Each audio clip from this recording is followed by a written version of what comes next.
পান্তা ভাতে ইলিশ ভাজা খাচ্ছে পয়লা বৈশাখে। সন্দেহ নেই 100% জাত বাঙালি কই তাকে। বৈশাখ মাসে নতুন বছর, চড়ক গাজন হালখাতা। দুই পারেতেই এক বাঙালি, ঢাকা থেকে কলকাতা।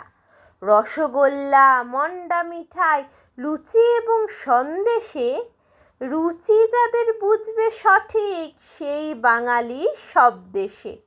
পাঞ্জাবি আর ধুতির কোচা সামলে যারা পথ হাঁটে, নিপাট বাবু ভালো মানুষ, দুঃখে সুখে সংকটে।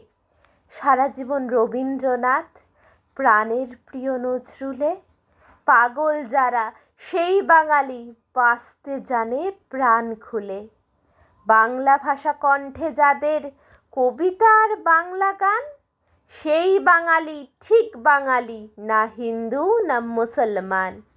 লালন ফকির, হাসন রাজা যাদের আপন বুকের ধন, সেই বাঙালি রয় বাঙালি, আসুক যতই বিবর্তন। অন্তত যার হাতের কাছে এক কবিতার বই থাকে, তিনিই খাঁটি পরিপাটি, হক বাঙালি কই তাকে। সঞ্চিতার সঞ্চয়িতা যাদের ধর্মগ্রন্থ হয়, বাংলা মাটির সেই বাঙালি, ছড়িয়ে আছে বিস্ময়।